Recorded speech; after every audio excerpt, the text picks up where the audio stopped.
జనాభా ఉంటే ఖచ్చితంగా అతిపెద్ద జనాభా ఉన్నోళ్ళే రాజ్యాధికారంలో ఉండాలనేది ఒక సాధారణ న్యాయ సూత్రాల్లో ఉన్నటువంటి అంశం. అటువంటి సాధారణ న్యాయ సూత్రాలను కాదని కూడా దాదాపు 25 మంది ఎమ్మెల్యేల స్థితి నుంచి కూడా ఒక్క ఎమ్మెల్యేకి ప్రతిసారి పడిపోవడం అనేది ఖచ్చితంగా ముదిరాజ్ సామాజిక వర్గంలో ఒక ఆందోళన కలిగించేటటువంటి అంశం. అదేవిధంగా ఈ రాష్ట్రంలో లేదా ఆంధ్రప్రదేశ్లో లేదా భారతదేశంలో మొట్టమొదట కులం పేరు మీద సంఘాలు ఏర్పరిచినటువంటి కులం కూడా అది ముదిరాజు కులం కావచ్చు లేదా కోలి కులం కావచ్చు. అంత దార్శనికత ఉన్నటువంటి ఈ కులం 1920 ప్రాంతంలోనే కుల సంఘాలను ఏర్పాటు చేసి వేరే కులాలకు కూడా మార్గదర్శకమైనటువంటి ఈ కులంలో ఇప్పటికీ కూడా 1920 నుంచి 2020 100 సంవత్సరాలు దాటిపోయింది. ఆల్మోస్ట్ 110 సంవత్సరాలకు వచ్చినాం. ఇంత దూరం వచ్చినప్పుడు కూడా మరలా మనము తిరోగమన స్థితిలో ఉన్నదంటే ఎటువంటి సందేహం లేదు. ఈ యొక్క ఆంధ్రప్రదేశ్ రాష్ట్రంలో ఉప ముఖ్యమంత్రి స్థాయి వరకు ఉన్నాం.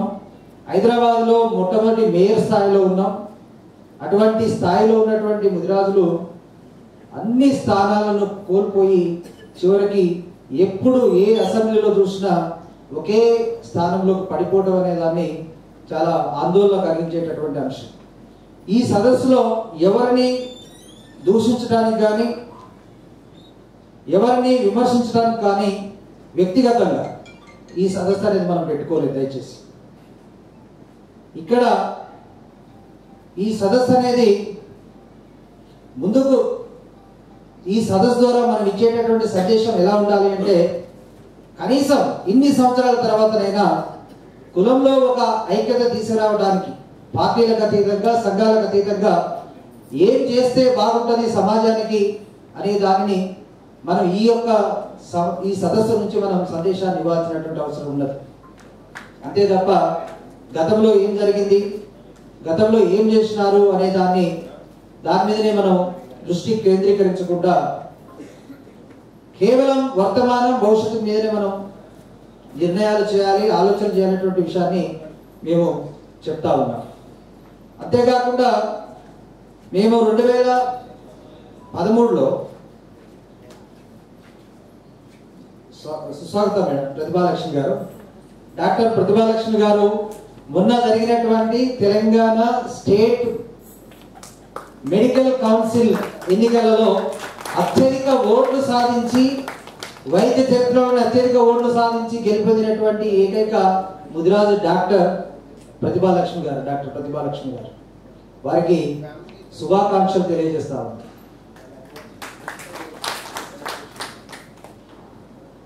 మేము 2012లో తిరుగుతూ తెలంగాణ ఉద్యమం చివరి దశలో ఉన్న తర్వాత ఎప్పుడైతే ముదిరాజుల మీద కూడా మనం పరిశోధన చేయాలనేటువంటి అంశం వచ్చిన క్రమంలో మేము 2013లో సికింద్రాబాద్లో ఉన్నటువంటి ఫిల్మ్ క్లబ్లో ఒక మీటింగ్ పెట్టినప్పుడు మన అన్న ఈటల రాజేంద్ర గారు ఒక మాట చెప్పినారు.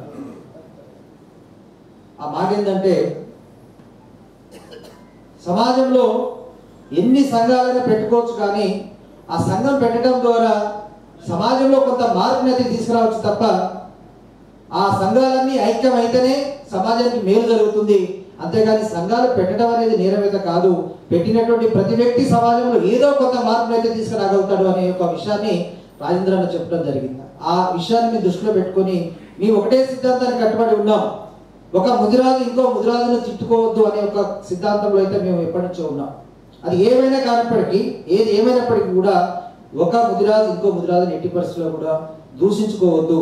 ఈ దూషణలు అనేవి తీవ్ర స్థాయిలోకి పోయి సంఘమే విచ్ఛిన్నమయ్యే అవకాశం ఉంటుంది. కాబట్టి అటువంటి స్థాయి లేకుండా అదొక్కదాన్ని వదిలేసి గౌరవించుకునేటటువంటి ఒక స్థాయిలోనే మనం ఉండి మనం ఎట్లా ముందుకు పోవాలనే దాన్ని మాత్రమే మనం ఆలోచించాలని కోరుకుంటూ 2013లో మేము స్టార్ట్ చేసినటువంటి ముదిరాజు అధ్యయన వేదిక లేదా ముదిరాజు రీసెర్చ్ సెంటర్ అనేది వివిధ ప్రాంతాల్లో పర్యటిస్తూ దాన్ని తెలంగాణ ముదిరాజు మహోత్సవం కూడా మనం చేయడం జరిగింది. ఈ విషయంలో ఒక విషయం చెప్పుకోవాలి. ఈ సమయంలో మొట్టమొదటిసారిగా ఆంధ్రప్రదేశ్ ముదిరాజ్ మహాసభ ఏర్పడిన తర్వాత ఖచ్చితంగా ఎవరు చెప్పినా చెప్పకున్నా కూడా ఈ సమాజంలో లేదా ఈ రాష్ట్రంలో ఒక గొప్ప మార్పు తెచ్చినటువంటి సంస్థ ఆంధ్రప్రదేశ్ ముదిరాజ్ మహాసభ అని చెప్పడంలో ఎటువంటి ఆలోచన లేదు, సందేహం లేదు. అంతేకాకుండా దాని తర్వాత వివిధ పెద్దలు చాలా మంది పనిచేసినారు సంఘంలో. దాంట్లో కాసాని జ్ఞానేశ్వర ముదిరాజ్ గారు 2003లో పెట్టినటువంటి ఒక ప్రభంజన సభ అనేది ఖచ్చితంగా ముదిరాజ్ యొక్క జాతి, ముదిరాజ్ అనేటటువంటి పేరును నలుమూలలా వ్యాపింపజేయడంలో కాసాని జ్ఞానేశ్వర ముదిరాజ్ గారు ఎనలేని సేవ చేసిన విషయాన్ని గట్టిగా బలంగా చెప్పడం తప్ప. దాని తర్వాత వచ్చినటువంటి తెలంగాణ ముదిరాజ్ సంఘంగా వచ్చినటువంటి జగన్మోహన్ గారు కూడా వారు ఉన్నా లేకున్నా కూడా బస్సులలో తిరుగుతూ లేదా వివిధ వాహనాల్లో తిరుగుతూ జాతి చైతన్యంలో తోడ్పడటంలో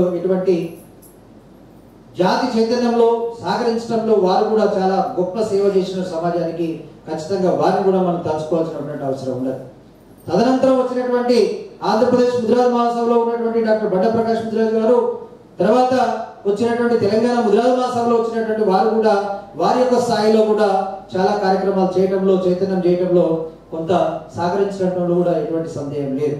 కాబట్టి ఇక్కడ మనకు పనిచేసినటువంటి వ్యక్తులు ఎవరైనా కూడా, మన సంఘాన్ని ముందుకు తీసుకుపోయినటువంటి వ్యక్తులు ఎవరైనా కూడా, లేదా సమాజంలో చైతన్యం తీసుకురావడానికి తోడ్పడినటువంటి ఎవరైనా కూడా వారందరికీ కూడా మనము పాదాబంధనాలు తెలియజేసినటువంటి అవసరం ఉంది. ఈ సదస్సు ద్వారా వాళ్ళందరికీ కూడా చేస్తా ఉన్నాం.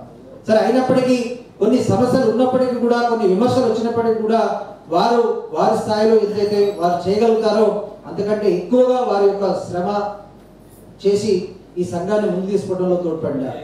ఇప్పుడు సరే ఇన్ని జరిగినప్పటికీ కూడా ఇది అతిపెద్ద కులంగా ఉన్నటువంటి ముదిరాజ్ కులం అనేది ఆర్థికంగా పేదరికంతో ఉంటూ, ఆర్థికంగా నష్టపోతూ, రాజ్యాధికారానికి ఎందుకు దూరంగా ఉందనే విషయంలో ఖచ్చితంగా మనము దీని మీద పరిశోధన చేయాల్సినటువంటి అవసరం ఉంది, ఆలోచన చేయాల్సిన అవసరం ఉంది. దీనిని ఖచ్చితంగా మనము ముందుకు తీసుకోవాల్సిన అవసరం ఉంది. ఈ యొక్క సదస్సులో ఇప్పుడే అందరూ స్టార్ట్ అవుతున్నారు. అదే వాకిటి శ్రీ ముదిరాజ్ గారు కూడా దారిలో ఉన్నారు. వారు తర్వాత వారి నుంచి వచ్చేటటువంటి మహబూబ్ నగర్ వాస్తవులు కూడా దారిలో ఉన్నారు. కాబట్టి వారు వచ్చే లోపు మన యొక్క పరిచయ కార్యక్రమాన్ని చేసుకుంటే బాగుంటుంది అనేది నా ఉద్దేశం. కాబట్టి ఒక్కొక్కరు తమ యొక్క పరిచయాన్ని, వారి యొక్క ప్రాంతాన్ని కొనసాగిస్తే బాగుంటుంది అనేది నా యొక్క విన్నపం.